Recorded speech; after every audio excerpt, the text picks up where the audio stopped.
ఒక నగరంలో ఒక పురోహితుడు ఉండేవాడు. అతడు యజ్ఞం చేయాలని పొరుగురు వెళ్ళి ఒక మేకపోతును కొన్నాడు. మేకపోతును మోసుకువస్తున్న ఆ పురోహితుణ్ణి ముగ్గురు వంచకులు చూశారు. అతడిని మోసం చేసి మేకపోతును అపహరించాలనుకున్నారు. వారొక పన్నాగం పన్నారు.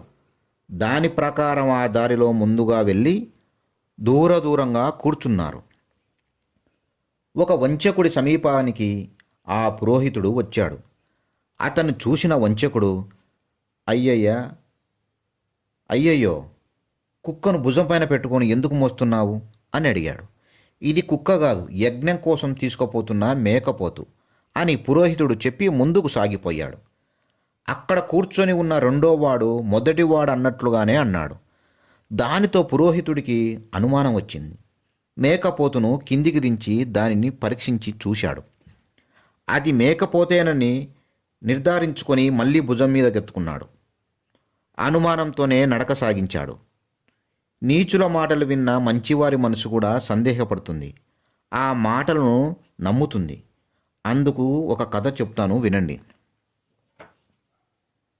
ఒక అడవిలో ఒక సింహం ఉంది. దాని పేరు మదోత్కటుడు. ఆ సింహానికి కాకి, పులి, నక్క సేవకులుగా ఉన్నారు. అవి అన్నీ కలిసి అడవిలో తిరుగుతూ ఉండేవి. ఒకరోజు వర్తకుల గుంపు నుండి తప్పిపోయి తిరుగుతున్న ఒంటెను ఆ సేవకులు చూశారు.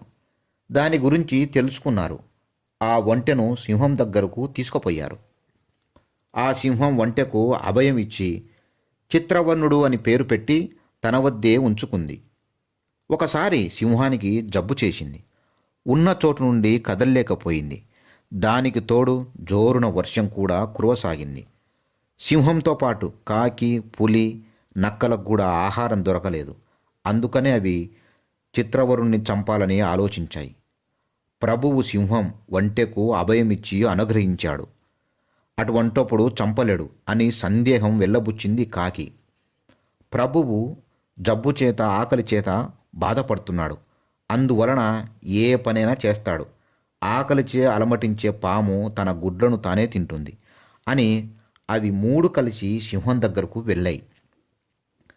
సింహం భోజనం గురించి అడిగింది. సింహం చెవిలో కాకి అతడి ఆధీనంలో ఉన్న చిత్రకర్ణుడి గురించి చెప్పింది. నేను అతనికి అభయదానం ఇచ్చి ఉన్నాను. అటువంటప్పుడు ఒంటెను చంపడం మంచి పని కాదు అని చెప్పింది. ఆ ఒంటెను తమరు చంపే అవకాశం లేకుండా అదే తనంతట తానే తన శరీరాన్ని సమర్పించేలా చేస్తాం అని కాకి నచ్చజెప్పింది. తర్వాత ముగ్గురు ఒక ఉపాయం ఆలోచించారు.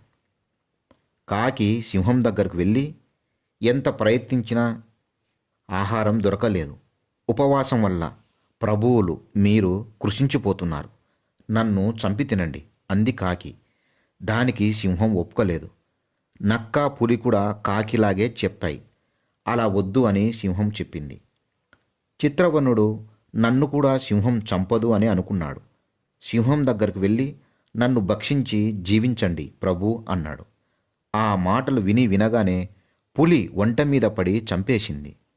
చూశారా, దుష్టుల మాటల వల్ల మంచివారు మనసు కూడా సందేహపడిన విధం అని కథ ముగించాడు. విష్ణు శర్మ తర్వాత పురోహితుడు కథ చెప్పాడు. పురోహితుడు మరో కొంత దూరం వెళ్ళాడు. అక్కడ మూడోవాడు కనిపించి మొదటివాడు రెండోవాడు అన్నట్లుగానే అన్నాడు.